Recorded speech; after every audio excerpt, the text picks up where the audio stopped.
자, 우리 지금 자유주의, 2단 공부하다가 자유주의로 넘어왔는데, 자유주의도 2단이기 때문에, 일종의 현대신학이죠. 현대신학 자료를 이렇게 우리 지금 들어오고 있습니다. 지금까지 이제 자유주의 우리가 좀 살펴봤는데요.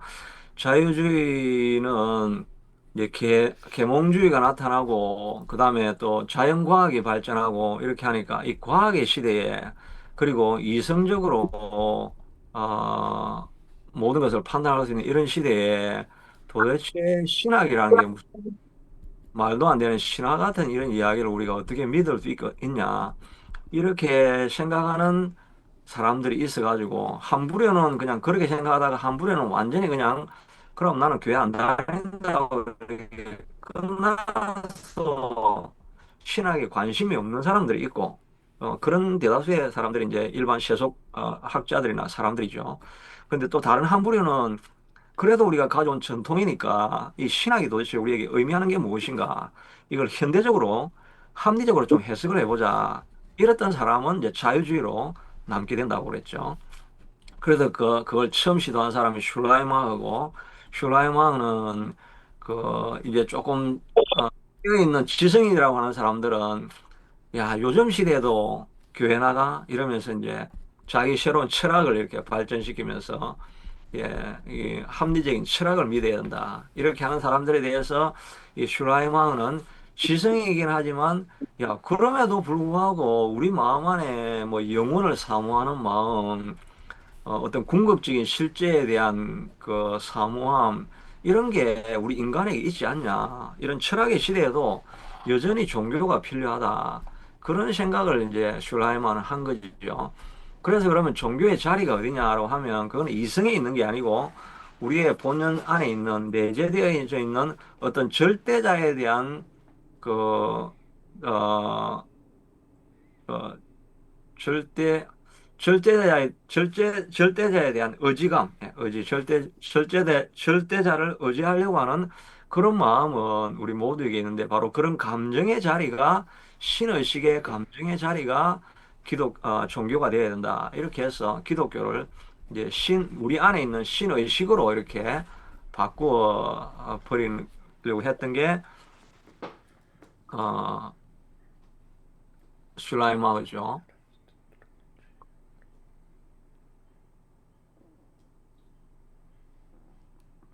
예, 그 사람이 바로 슐라이마우고, 그 다음에 그걸 나와가지고 이제 좀 윤리로 바꿔가지고, 기독교는 이제 없어졌고, 그러나 성경은 남아있으니까, 성경을 통해가지고 성경 우리에게 말하려고 하는 메시지를 윤리적으로 읽어야 된다 해서, 그 기독교를 윤리화 시켜 버렸습니다. 그래서 뭐 모든 신화나 이런 거는 이제 중요하지 않고, 예수님이 어떤 가르침을 가르치려고 했는가, 이제 그거를 리처를 하게 되고, 그다음에 리처 다음에 나온 사람이 이제 하르낙이죠. 하르낙은 신약학자였습니다. 신학자였으니까 성경을 이제 어떻게 해석을 해야 될 것인가 이렇게 해가지고 성경을 역사평적으로 이렇게 해석을 해서 그 기독교에서 말하고 있는 그 본질적인 내용, 하나님 사랑하고 이웃을 사랑해야 한다는 그게 성경에 다 갖춰져 있는 모든 것이다라고 이야기해서 성경의 역사성이나 뭐 이런 걸 다 이제 좀 무시하고 거기에 나오는 그 교훈들, 하나님 사랑하고 또 하나님은 그냥 한 아버지로 모신 인류가 어떻게 살아가야 할 것인가 하는 이런 이제 철학적인 그 해석을 해놓은 거죠. 그렇게 하고 나서 그 다음에 이제 우리가 그래서 하루나까지 우리가 했던 것 같고 그 다음에 이제 이런 일이 있고 난 이후에 그래서 제가 이제 지난주 시간에 마지막에 했던 것은 또 그 둘 사이에 어, 그 일반 세속주의는 완전히 그냥 교회를 떠났고, 그 다음에 자유주의는 성경을 이성적으로 해석을 하려고 했고, 그러니까 이성을 중심으로 한 신학이 있었고, 그 다음에 그럼에도 불구하고 교회는 복음주의 신앙과 같은 그런 그 정통 신앙은 계속해서 흘러가고 있었죠. 이제 점점 소수가 되지만 그런 신앙으로 흘러가고 있었는데, 이 자유주의 측에서 이성적으로 이렇게 다 해봤는데, 나중에 이제 칼 바르트가 나오죠. 근데 칼 바르트는 제가 말한 것처럼 그 하르낙이나 뭐 이런 사람들이 다 뭐 그 2차 대전이나 전쟁을 옹호하는 이야기를 하는 겁니다. 그렇게 하니까 자기 그 앞에 있었던 교수들의 자기 이제 지도 교수나 이런 사람들에게 실망을 하게 되니까 야, 이게 인간 이성을 중심으로 하다 보니까 결국은 전쟁을 옹호하면서 이 어 원래는 사랑하자 해놔놓고 결과적으로는 전쟁을 옹호하는 이런 일이 일어나니까 이성적으로 사고하는 이런 신학은 결국은 종말적으로는 인류에게 복을 가져오는 것은 아니다라고 하면서 우리가 다시 계시로 돌아가야 된다. 그렇게 해서 성경으로 돌아가야 된다. 이렇게 이성이 아니고 계시로 돌아가야 된다. 이런 이야기를 하죠. 그렇게 하니까 정통은 정통인데 정통이니까 네오 오르스닥시 신정통이 되죠. 신정통이 되지만 그러나 이 칼바르트는 지식인 가운데 있다가 돌아온 사람이니까 완전히 근본주의나 뭐 이런 그 성령 운동이나 뭐 이런 쪽으로 이 사람이 돌아올 수는 없는 거죠. 그래서 근본주의로 나가지는 않고 정통주의로는 나가지 않고 그 자유주의 신학하고의 중간에서 계시로 돌아가야 된다. 이런 주장을 하게 됩니다. 이 계시로 돌아가게 되면은 그 계시로 돌아가지만 여전히 성경의 역사성, 예수님의 뭐 부활까지는 인정하지만 그 성경에 나와 있는 이런 역사성 이런 것은 별로 중요한 것이 아니다. 그렇게 이야기하는 것 있고 또 하나는 이제 성경은 정통주의 신앙은 성경이 하나님의 영감되어진 그 계시의 말씀이다. 그래서 성경 무오 내지는 무류성, 성경에는 오류가 없다. 이런 입장을 믿는데 이 칼바르트는 뭐 문자적으로 다 옳은 건 아니다. 이런 이야기를 하게 되니까 일반 정통하고는 좀 거리를 두게 되는 그런 관계에 있는 거죠. 그런 이야기를 제가 했었는데, 오늘은 이제, 트렐치하고, 이, 제가 생각이 된 너무 자유주의 신학, 이런 거, 현대 신학을 이야기하면 좀 이게 복잡하거든요. 그래서 너무 여러분을 괴롭히지 않으려고, 자유주의 신학 이건 조금 그냥 쉽게 넘어가려고 하는데, 그래도 이제, 이거 좀 간단하게 해서 넘어가려고 합니다. 어, 그런데 이 트렐치의 사상은 하여튼 여러분들 이런 신학 공부하면 이런 사람들이 이제 가끔 나오거든요. 그래 이 사람이 뭘 이야기하려고 했는가 하는 걸 우리가 좀 알고 지내는 게 필요하긴 합니다. 젊은 사람들은 많이 필요할 텐데 나이 드신 우리는 뭐 그냥 성경하고 관련된 이런 신학적인 주제만 알면 되지 뭐 이런 사상까지는 관심이 없을 수도 있는데 여하튼 뭐 신학교에서 배우니까 이렇게 공부하는 게 좋죠. 트레치는 아, 이 역사적으로 종교를 이제 접근하게 됩니다. 그래서 에른스트 트렐치는 하르낙과 함께 19세기 말 독일 자유주의 신학의 후기를 대표하는 인물이다. 그는 신앙을 도덕과 사랑의 종교로 본 하르낙의 견해를 받아들이면서도 거기에 역사성까지 덧붙이게 됩니다. 하르낙은 성경, 신약 신학을 하면서 신약 성경을 그냥 도덕과 사랑의 종교로 이렇게 하나님을 중심으로 해서 인류가 하나 되는 사랑의 공동체를 만들어야 된다. 이런 이야기를 했는데 거기다가 역사성을 이제 덧붙임으로 말미암아 기독교가 이제 완전히 어, 다운이 되는 거죠. 이제 더 이상 뭐 그 절대성이라는 게 없어집니다. 즉 기독교 역시 하나의 역사적 종교 현상으로 절대적인 진리로 주장할 수는 없다라고 이렇게 본다는 것입니다. 그래도 이 하르나까지는 그래도 기독교가 최고의 종교다 이런 식이 그래도 계속해서 있었죠. 그러다가 트레치가 들어오면서 기독교가 왜 절대적이어야 되냐? 다른 불교나 힌두교나 이런 것도 자기 나라 전통에 가면 그게 아주 절대적으로 받아들여지고 유럽에서는 기독교가 절대적으로 받아들이지만은 다른 문화에서는 다르다. 그러니까 기독교의 절대성이 사라지는 것입니다. 그는 신학자이자 사회학자였기 때문에 사회학자는 사회를 계속 살펴보는 거죠. 하르낙 같은 사람은 신학자니까 성경만 이제 파고 있으면서 성경이 뭐 어떻게 해석해야 되느냐 이런 문제를 가지고 있지만은 트렐치는 사회학자니까 유럽도 보고 아프리카도 보고 뭐 아시아도 보고 이게 다 각 사회를 살펴보니까 다른 지역에도 절대적인 종교가 있다. 어떻게 기독교가 유럽에는 절대적이지만 온 세계에 절대적일 수 있겠느냐. 이런 생각을 이제 하게 되는 것입니다. 종교를 사회적, 문화적 현상으로 분석했고, 이 점에서 트렐치는 자유주의 신학의 논의를 넘어서 기독교를 사회과학적으로 이해하려 한 최초의 인물이다. 트렐치는 종교는 역사 속에서 발전하고 변화한다는 히스토리아니즘, 이 역사주의 관점을 취하게 되어집니다. 그는 말하기를 모든 종교는 그 시대의 역사적 조건과 문화 속에서 이해해야 한다. 그러니까 모든 종교는 기독교는 유럽에서 역사 때문에 지금 이 기독교가 자리 잡은 거고 또 아시아는 아시아에서 그 문화 속에서 일어난 그 종교를 가지고 있고 그러니까 각각 다 어, 어느 하나가 절대적일 수는 없다라고 이야기를 하니까 이게 이제 상대주의가 일어나게 되는 거죠. 따라서 기독교 역시 하나의 역사적 산물로서 절대적인 진리로 주장할 수 없으며 다른 종교들과 마찬가지로 상대적 가치를 가진 신앙 체계라고 보았을 뿐이다. 그는 기독교는 진리의 종교가 아니라 진리를 향한 한 가지 길일 뿐이다.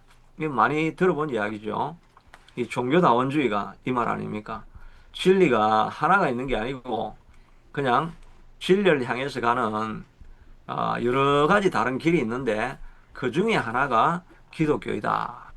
예, 그래서 이제 WCC 같은 경우, World Council of Church 같은 경우는 아, 거기에서 뭐 다른 종교하고 대화를 많이 하죠. 다른 종교들 간에 대화를 하면서 그들 안에도 있는 진리가 있다.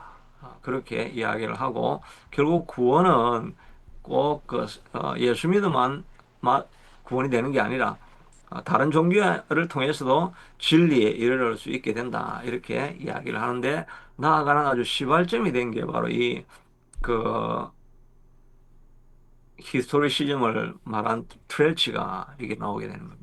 종교가 앞에서는 성경을 막 깨부시고 뭐 이랬다고 한다면 여기는 그냥 기독교 종교 자체가 상대적인 뭐 종교 중에 하나로 이렇게 받아들이게 되는 것입니다. 이게 이제 19세기 말 20세기 초에서 일어난 이런 신학 사상이 이거는 신학 사상이라고 보다는 사회과학적인 종교학이죠. 종교학이 일어나게 되어지고 그 다음에 나중에 또 다른 그 철학적인 그 주제 가운데서도 이런 다원화 이런 것이 강조되어지면서 오늘날은 뭐 이 다원화가 너무나 그 많이 퍼져 있고 그리고 진리 상대주의 이런 게 오늘 뭐 대학가에서는 너무나 팽배하게 자리 잡고 있습니다. 이로써 트렐치는 자유주의 신학의 궁극적 결론에 도달했는데 슐라이마어는 신앙을 감정으로, 리처는 도덕적 가치로, 하르낙이 사랑의 윤리로 축소시켰다면 트렐치는 것은 역사적 상대성 속의 종교 현상으로 해체하였다. 그래서 기독교의 절대성은 존재하지 않는다. Absolute uniqueness of Christianity는 존재하지 않는다고 말하는데 기독교가 다른 종교보다 우월하다고 주장할 수 있는 기준은 없다. 모든 종교는 인간의 역사적 의식의 표현일 뿐이다. 그래서 아시아에서는 뭐 불교로 인간의 의식을 표현하고 또 아프리카나 이런 데는 뭐 자기 또 다른 자기 나름대로의 종교를 토속 뭐 종교를 통해 가지고 인간의 역사적 의식을 표현한 것뿐이다라고 이야기합니다.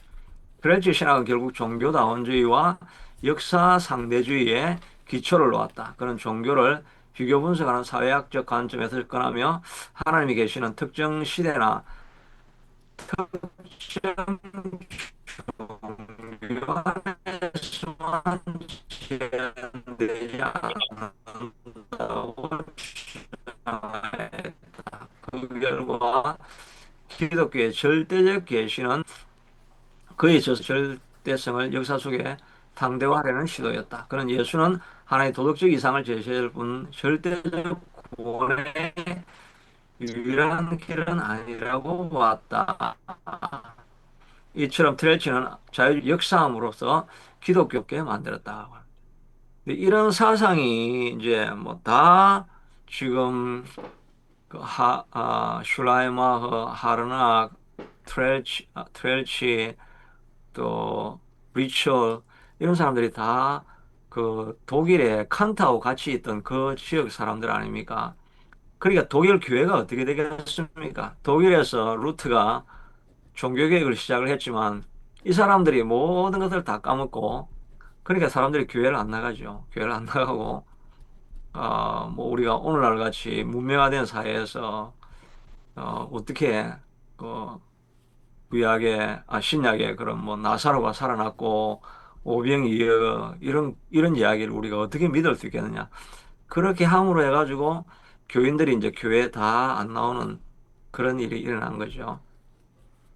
그러니까 이 우리가 전도를 할 때도 이런 개개인을 대해서 전도하는 것도 중요한 전도지만은 또 한편에는 그 시대 사상을 의 문제점을 지적해내는 것 이것도 정말 중요한 그, 선교 사역의 하나죠. 그래서 제가 지금 저도 지금 계속 아까 중에 제가 앞에서 말한 것처럼 하나님이 부르신 길을 따라서 한 길을 또박또박 좁은 길이지만 그 길을 계속 걸어가면 멀리 갈 수 있다라고 이렇게 했는데 저도 지금 생각해보면 야, 그래, 지금 내가 배운 걸 가지고 이게 이제 유튜브를 통해서라든지 이런 어, 지성사회를 이제 거기에서 복음화하려고 하면 복음화가 안 되고 지성사회에서 일어나고 있는 그런 철학적인 사상적인 문제에 대해서 문제점을 지적하고 대항하는 일 이런 일이 정말 선교 사역에 중요한 일이겠다 그런 생각을 조금 저도 요즘 좀 더 해보게 됩니다. 그래서 저도 남은 시간 좀 연구를 좀 하는 일에 시간을 좀 많이 들여야 되겠다 그런 생각을 해보게 됩니다. 그런데 또 먹고 살아야 되니까 또 그게 바쁘긴 하지만 그래서 제가 어제는 이제 예배 설교하고 나서 마지막 결론이 하나님이 제게 주시는 감동이 돈을 벌어라. 돈을 벌어라는 거. 임재희 집사님도 돈을 버시고 돈을 많이 버시고 돈을 벌어가지고 남은 시간을 우리가 복음 전공하는데 그렇게 쓰려고 하면 너무 많은 시간을 이 먹고 사는데 우리가 시간을 보내지 않게 되도록 우리가 돈을 벌어도 사명이 있는 돈을 벌어야 되겠죠. 목적이 있는 돈을 벌어야 됩니다. 그래서 저도 이런 그 지성사회를 이끌어 가려고 하면 그러려고 하면 전화해야 돼. 시간이 많이 필요하면 이건 집중해서 뭔가를 해야 되거든요. 그렇게 하려고 하니까 주변 환경들을 하나님께서 좀 열어주시고 또 내게 주신 사명을 감당하려고 하면 그 사명을 감당할 하나님이 부르셨으면 감당할 자원은 하나님이 또 공급해 주신다. 이 믿음을 가지고 그 길 한 걸음을 좀 계속 좀 걸어가면 어, 좋지 않았을까. 저도 지금 생각해보면 이게 비즈니스 하는 것이나 먹고 사는 문제 때문에 그걸 우선시하다 보니까 해야 될 길을 우리가 조금씩 못하고 이렇게 지나오게 된 것 같습니다. 그래서 이 길을 우리가 어떻게 걸어오게 되는데 이제 하나님이 하려고 하는 사명을 주셨으면 그 길을 할 수 있는 힘도 하나님이 우리에게 주실 줄로 믿습니다.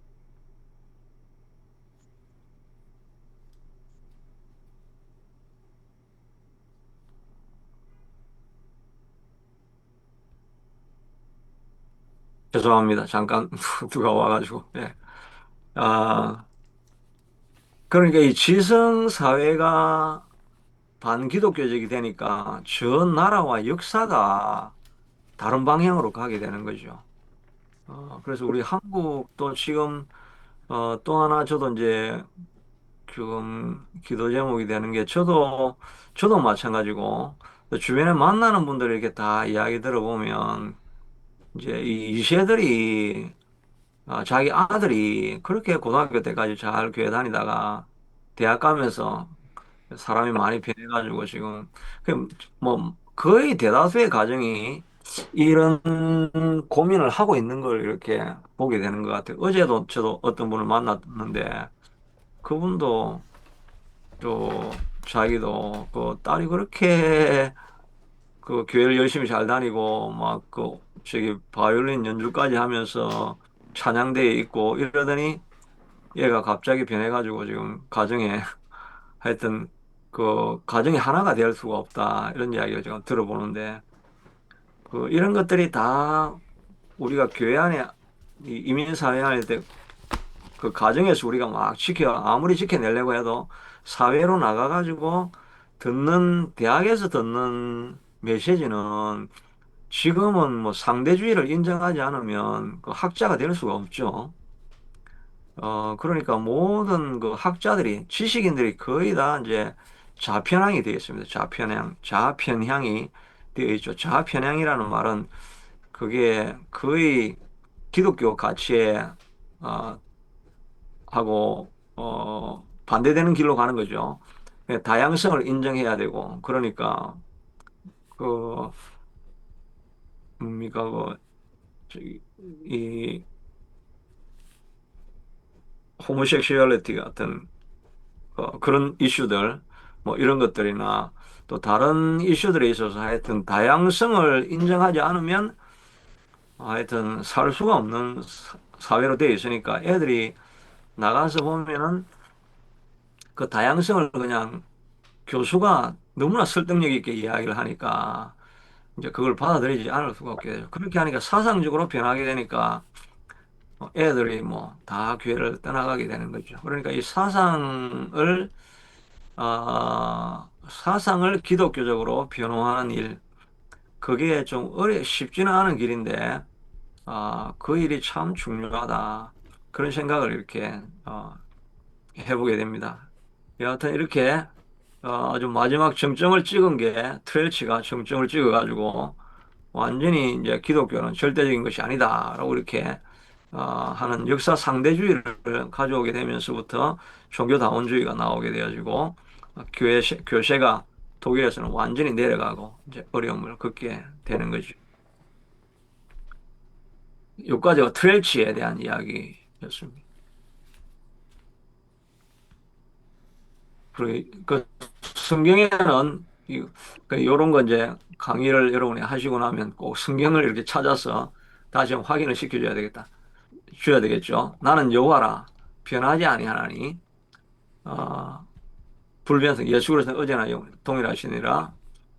하나님은 역사 속에서 변하는 개념이 아니라 트레치가 말하는 것처럼 하나님은 뭐 이쪽으로 갔다가 저쪽으로 변하는 것이 아니라 영원히 도움을 하신 주권자이심을 우리가 선포해야 됩니다.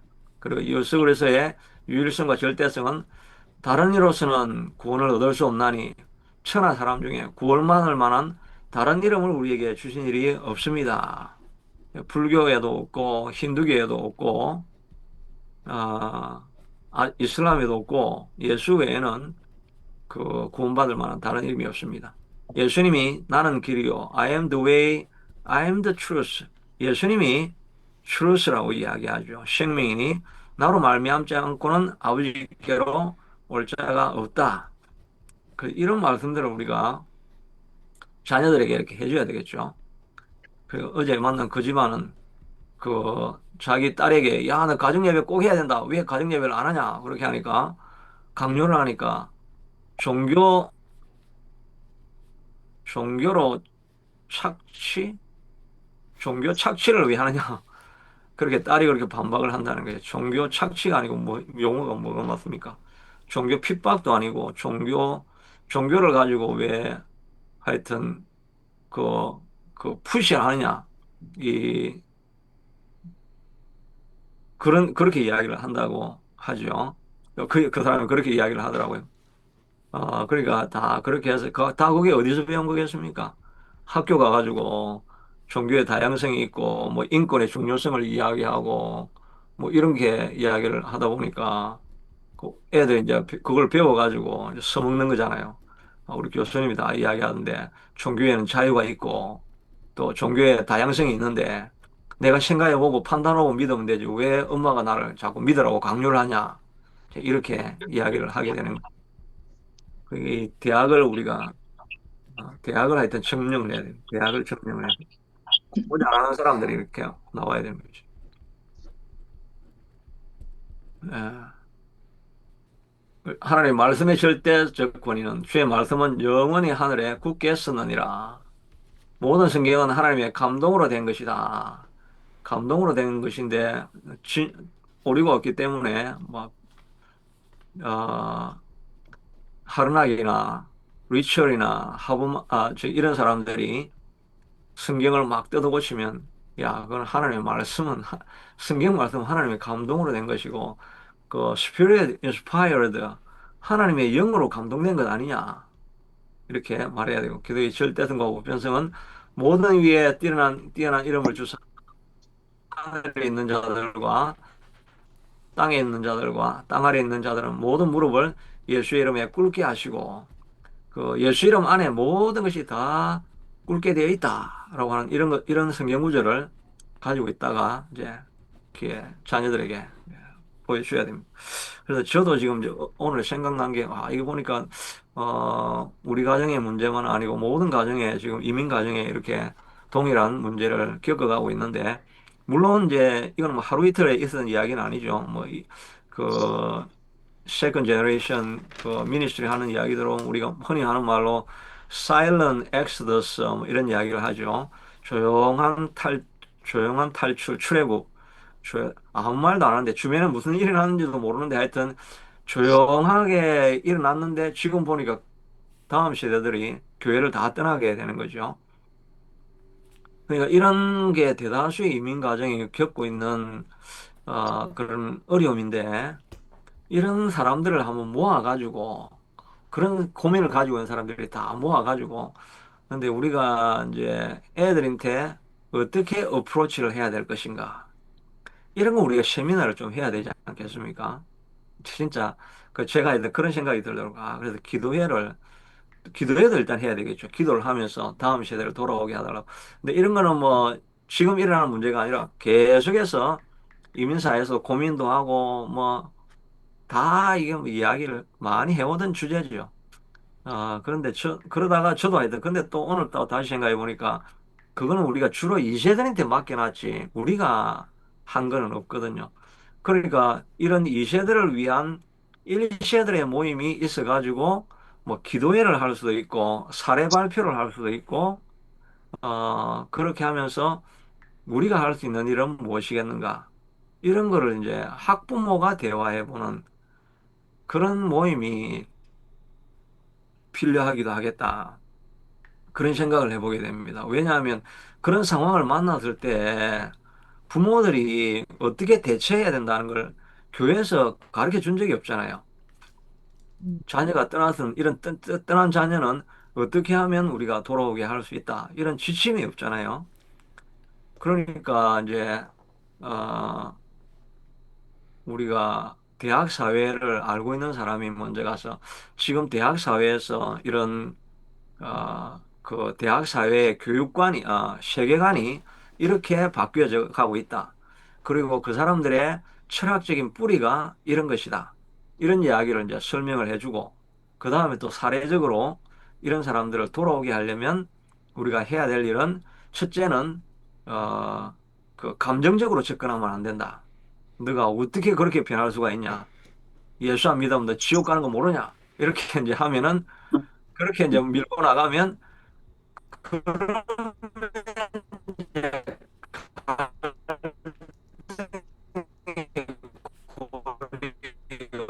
엄청 깊어지는 거죠. 왜 우리 아버지는 우리 뭡니까 꼰대니까 절대 이야기를 하면 안 된다. 이래가지고 애들이 자기 이야기를 다 이제 하지 않습니다. 사실 뭐 그런 것보다 그런 것도 있고 또 일단 커뮤니케이션이 안 되죠. 영어로 이야기를 하니까 이제 그런 한계도 있고. 그러니까 하여튼 그런 감정적으로 접근할 것이 아니라 이성적으로 접근하고 또 한편에서는 포기를 해버리니까 기도를 안 하니까 모여가지고 기도를 해야 돼요. 기도를.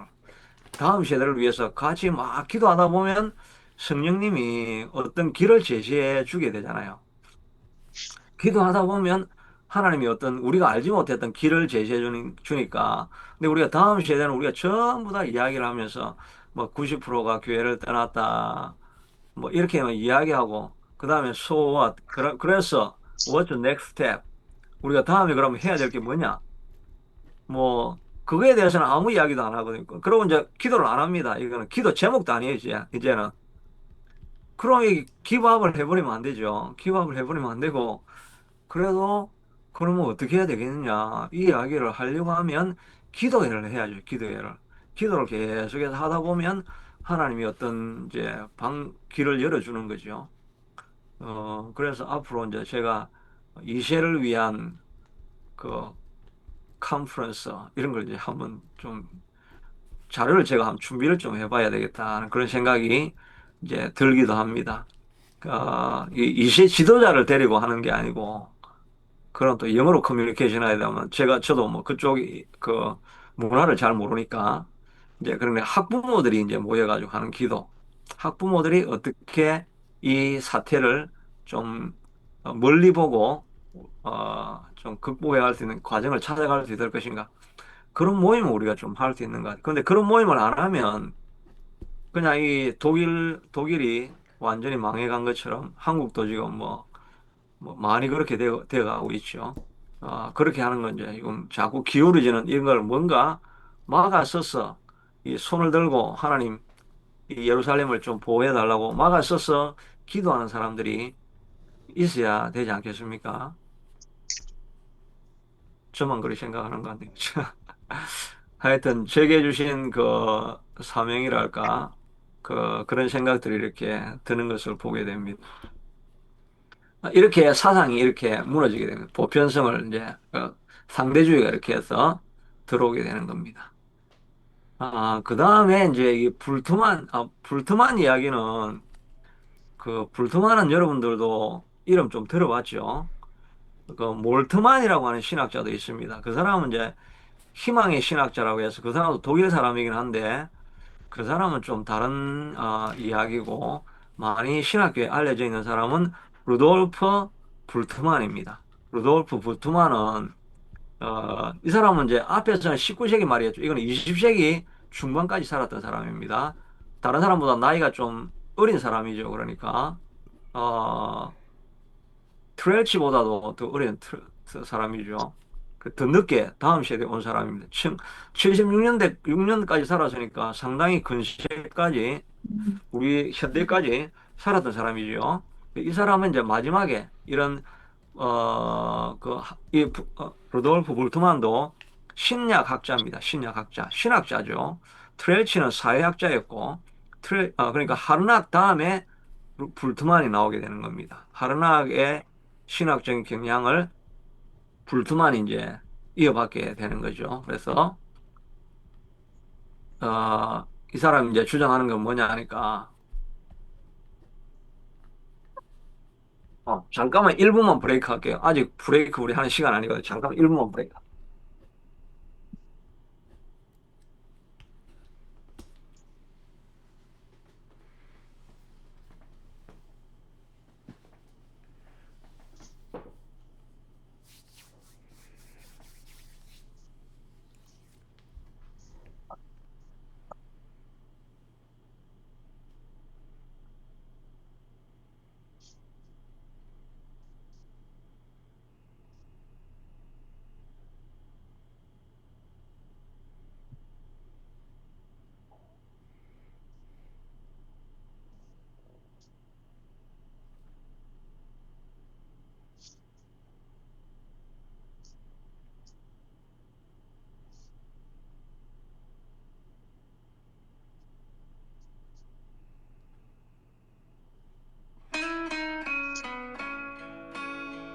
옵니다. 네.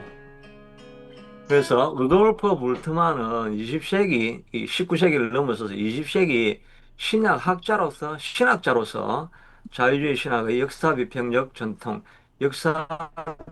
전통을 개성하면서도 현대 철학적 사고와 실존적 해석을 결합시킨 인물이 됩니다.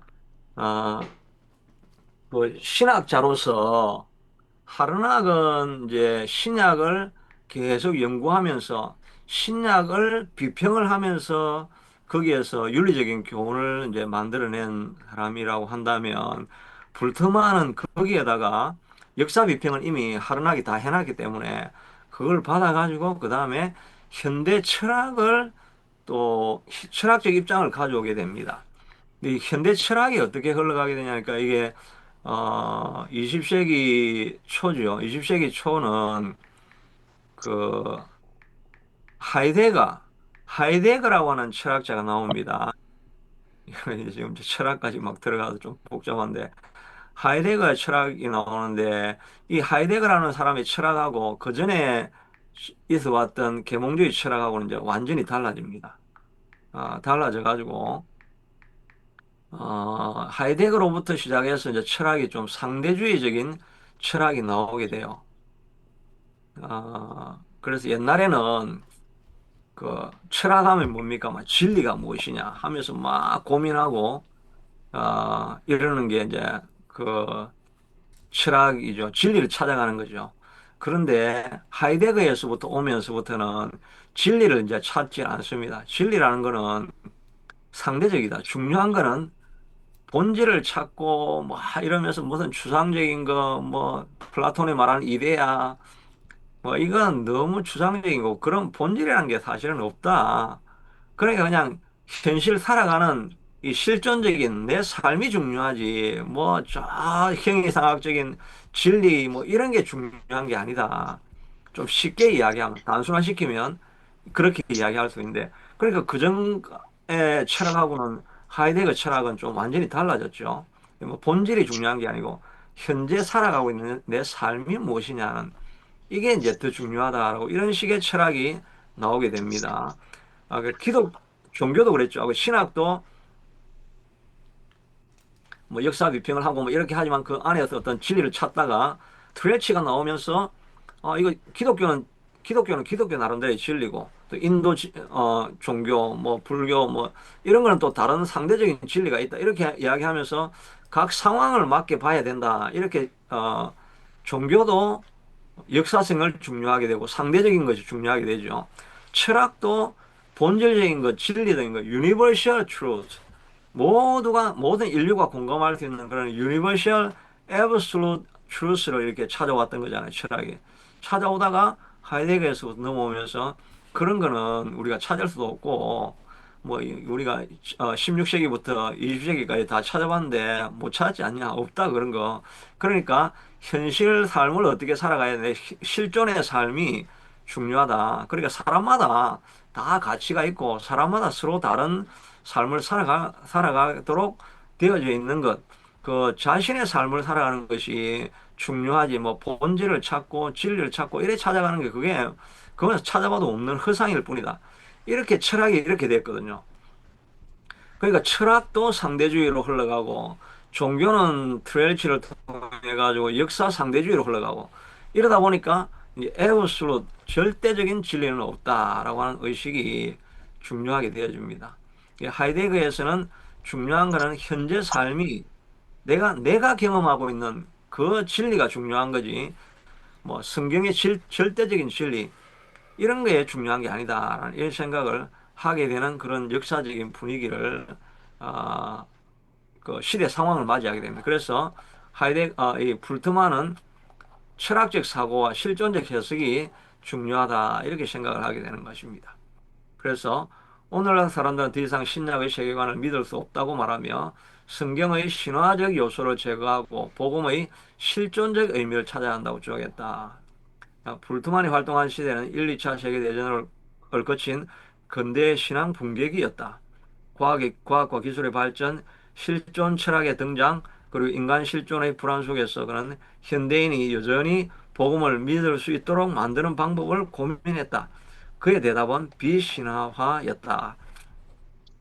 이렇게 보면 보면은 나름대로 이런 1, 2차 세계대전이 끝나고 난 이후에도 여전히 종교의 자리가 어딘가 하는 것을 찾았기 때문에 그 여전히 복음을 믿을 수 있는 방법을 고안했다 이렇게 했는데 이게는 복음이 아니고 여전히 뭐 종교라고 해야 돼. 될까? 기독교, 복음이 아니라 기독교. 이거 이리 적혀져 있으니까 이렇게 적어놔야 돼. 여전히 그 종교의 자리를 만들 수 있는 방법을 이야기해. 그러니까 불투만은 그 우리가 믿는 기독교를 믿은 건 아니죠. 그 뭐 부활이나 어 뭐 예수님의 기적적인 일들 이런 것들을 하나도 역사적으로 믿지 않습니다. 그러니까 현대인들이 지금 깨어 있는 현대인들이 그 여전히 기독교 또 성경을 믿을 수 있는 방법이 무엇이겠는가?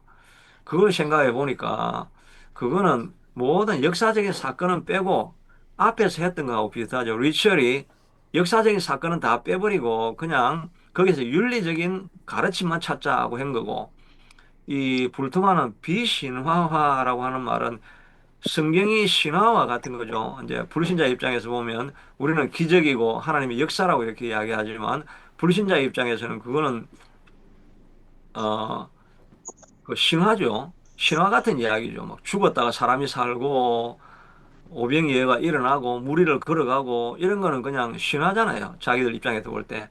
그러니까 신화가를 지금 이 시대에 신화를 어떻게 우리가 믿냐? 제우스가 막 뭐 불을 뿜고 뭐 포세이돈이 뭐 바다에 파도를 일으키고 이런 건 우리나라 용왕을 지금 우리 용왕을 믿습니까? 용왕님이 계신다고 믿습니까? 용왕이 계신다고 사람들이 믿는 사람들도 많이 있죠. 그런데 우리는 다 그걸 그냥 뭐 이야기거리로 생각하지, 용왕을 실제하는 어떤 바다의 신이다. 이렇게 믿는 사람은 하여튼 무속신앙자들은 믿긴 한데, 어, 하여튼 그런 게 우리가 현대에는 그걸 잘 믿지 않잖아요. 마찬가지로 기독교도 이 용왕과 비슷한 이런 이야기인데, 이 이야기를 그 누굽니까? 그 용왕님께 바쳐진 딸이 누구죠? 심청, 예? 천 심청, 심청. 심청이. 네, 그러니까 우리 그 독일에 있는 사람들은 그렇게 생각하지 않았겠습니까? 신하라고 생각하니까 예수님이 나사로를 살렸다 이렇게 이야기하는 건 그 심청이가 죽어가지고 바다에 들어가가지고 그 용왕님을 만났다 이 이야기하고 같은 거잖아요. 자기들이 볼 때는. 그러니까 야, 그거를 애들이 와 이제 심청이가 그 지금도 사람이 막 물에 들어가 가지고 그 용왕님을 만나고 용왕님을 만나고 토끼간을 먹이면 뭐 산다 그랬습니까? 그 어떻게 된 거죠? 토끼가 아닙니까? 토끼가 거북이가 아닙니까? 하여튼 그런 이야기를 이렇게 하면서 이제 애들한테 야 심청이가 물에 들어가면 살았잖아. 너도 물에 들어가면 살 수도 있어. 심청에 대한 믿음, 용왕에 대한 믿음을 가지면 너 물에 들어가면 살 수 있어. 그렇게 이야기하면 부모가 그렇게 가르치는 부모가 있겠습니까?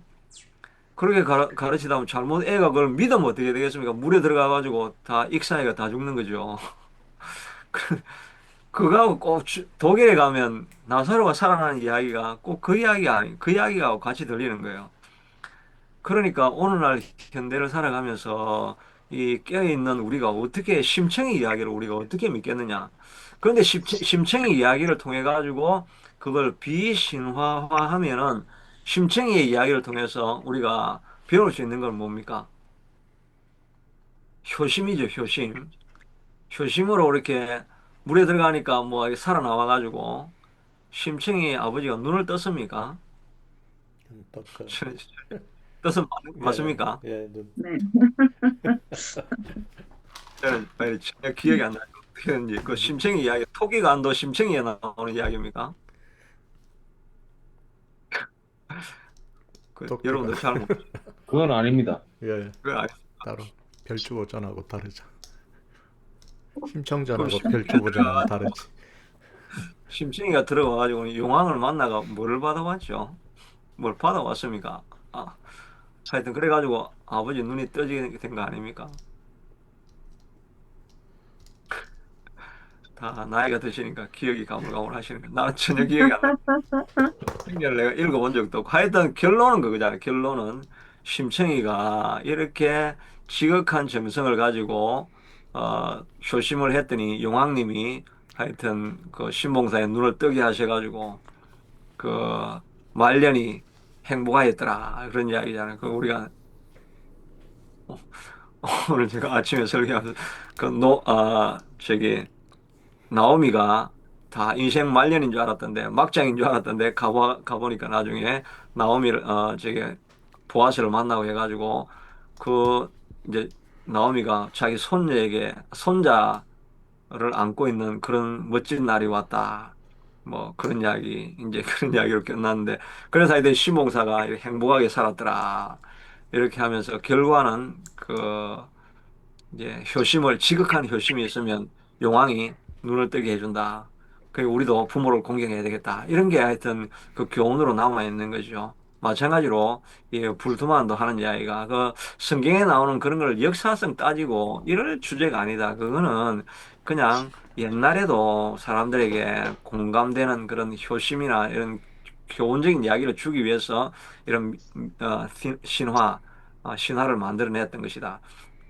그러니까 오늘날 우리가 해야 될 일은 무엇이냐니까 과거에 그 일어난 사건의 역사적인 걸 믿는 게 아니라 비신화화, 신화에 신화를 벗겨버려 가지고 신화를 벗기고 나면 남는 교훈이 있지 않느냐. 그 교훈을 믿으라고 하는 것이 성경 이야기다. 그러니까 우리가 성경을 버리지 말고 철학자로 막 세속적으로 되지 말고 성경에 주어져 있는 그런 좋은 교훈을 받아들이는 것. 그것이 오늘날 우리가 해야 될 일이다. 뭐, 이 이야기는 하르낙도 했고, 리처도 했지만, 이제는 이제 실존주의 철학을 받아들여가지고, 그것을 가지고, 오늘 내게 주어지는 말씀, 그게 무엇이냐? 그게 중요하다. 이런 이제 어프로치를 하는 게 앞에 사람들하고 좀 다릅니다. 오늘 내게 이 말씀이 주어지는 게 뭐냐? 절대적인 그 하르낙이나 리처는 성경을 역사성을 믿어서는 안 되지만 거기에 주어지는 교훈이 딱 하나만 있잖아요. 뭐 하나님을 사랑하고 이웃을 사랑하는 그런 절대적인 가치가 있다고 이렇게 생각하는데 이제 그 실존주의 철학을 받아들이니까 그런 절대적인 가치는 없죠. 그러니까 오늘 내가 말씀을 읽었을 때 비신화하면서 내게 들려주는 그런 오늘 내게 주시는 오늘의 말씀이 있다. 그걸 이제 그러니까 너게 주어지는 교훈이 있고 또 당신에게 계시하시는 교훈이 있고 또 내게 주는 교훈이 서로 다르다. 그러니까 실존적으로 내가 지금 처해 있는 상황에서 그 말씀이 주는 어떤 나만에게 주어지는 그런 메시지가 있다. 이렇게 하는 거죠. 이게 절대적인 앞에서는 절대적인 다 비신화하면서 거기서 역사성을 배제해버리고 그냥 교훈을 찾아내자고 했지만 교훈이 절대적인 것이었다고 한다면 지금의 나는 그냥 오늘 내게 이렇게 말씀해주는 나만에게 주어지는 그런 계시가 있다는 것입니다. 우리 지금 하는 이야기로 하면 그 큐티하고 마찬가지예요. 큐티. 이게 불투만 식으로 이야기하면 큐티를 해라는 거예요. 그래서 오늘 내게 조직신학 교리를 배우지 말고 오늘 내게 오늘 본문이 내게 말씀해 주시는 그 말씀, 뭐 다른 말로 하면 우리가 그걸 레마라고 하죠. 내게 주어지는 레마가 있다. 이게 실존주의를 이렇게 도입하면 이런 말이 되는 것입니다. 제가 이렇게 좀 말을 여러 번 반복했는데 저도 이렇게 오늘 조금 그 클리어하지가 않더라고요. 이 실존주의를 그 비신화에 불투만이 영향을 받았다고 하는데 그 영향을 받은 내용이 뭘까 이렇게 생각해 보니까 이게 지금 가르치면서 말을 하니까 떠오르는 생각이 딱 그 말이네요. 그걸 적용해 보니까 절대적인 그 기독교의 그 역사성을 배제해 버리고 교훈만 받아들여도 그 전까지는 절대적인 거 있었거든요. 뭐 하나님을 사랑하고 이웃을 사랑하라, 뭐 윤리적인 뭐 이런 게 있었는데 지금은 이 불투만은 그런 절대적인 가치가 있는 게 아니고 오늘 내게 해주시는 그런 어떤 내게 탁 부딪히는 그런 역사성을 배제했을 때 비신화했을 때 내게 주는 말씀이 있다. 그렇게 이제 제가 깨달았기 때문에 지금 자꾸 반복적으로 지금 이야기를 하는 거예요. 그래서 불통안의 차이는 이런 게 차이다 하는 것을 알 수가 있습니다. 비신화란 무엇인가 이건 제가 다 그냥 지금 설명한 이야기들입니다. 예를 들어서 예수의 어, 예를 들어서 예수의 부활은 물리적인 사건이 아니고 역사적인 사건 이런 건 아니고 제자들이 새로운 실존을 경험한 사건, 절망 속에서 새로운 삶의 의미를 발견하는 실존적인 체험으로이라고 해석했다. 그러니까 자기가 보니까 우리가 큐티 때 적용하는 거하고 마찬가지죠. 이제 예수님이 부활하셨다. 나사로가 살아났다는 걸 읽어보면서 야, 나사로가 진짜 죽었다가 살아났다. 그럼 시체는 어디 있을까? 이렇게 찾는 게 아니라 아, 이 죽은 사람도 살아날 수 있다는 이걸 통해서 오늘날 우리에게 나와 같이 절망적인 상황에서도 나도 살아날 수 있겠구나.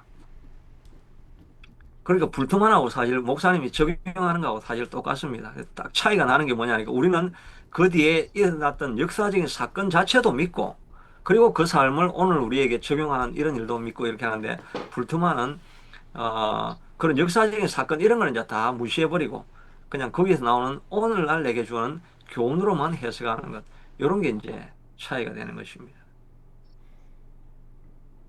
그래서 불투만과 정통기독 신학을 비교하면 실로는 하나님을 실제로 역사 속에 개입하시며 말씀하시는 인격적인 주권자라고 한다면 불투만에 있어서는 하나님은 실존적으로 만남 속에서 경험되는 존재, 인간의 실존의 의미를 규정하는 근원이다.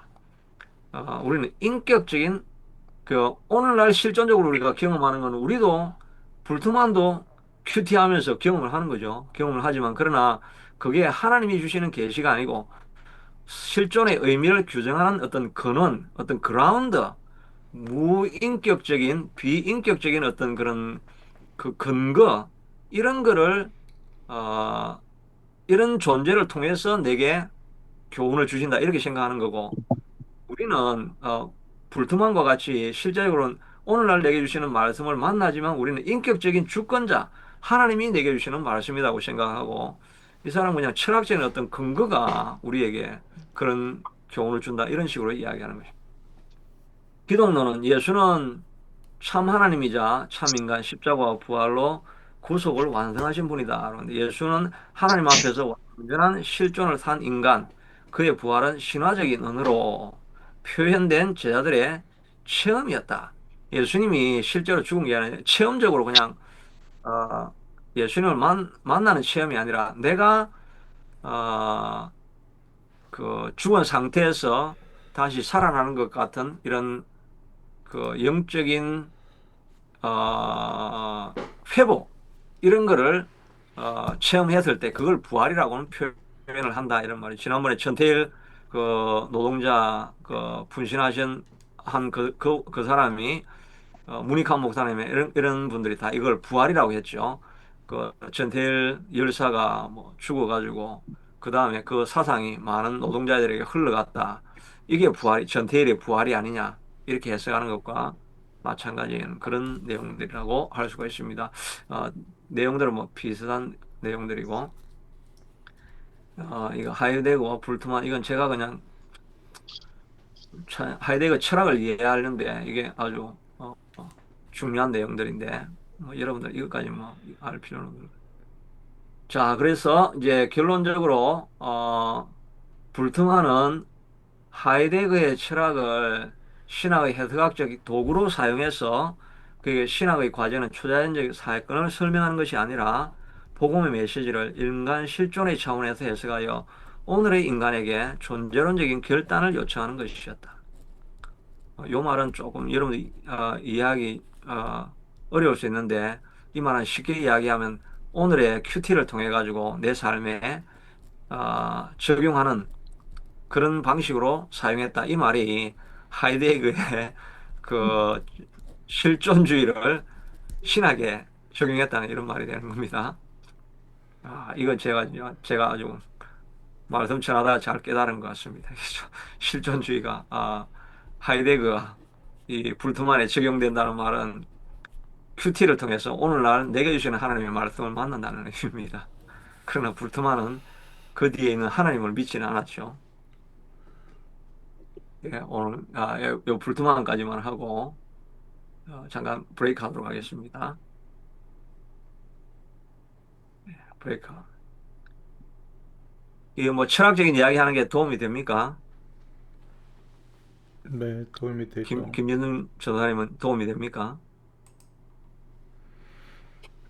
예, 철학적 얘기하는 생각을 거 좀 도움이 깊이. 되죠. 저희에게는 철학적 기반 위에 다져진 신앙하고는 뗄래야 뗄 수 없는 네, 관계인 것 같은데. 맞습니다. 이게 그런데 이제 실존주의를 큐티하고 연결시켜서 말하는 사람은 저밖에 없습니다.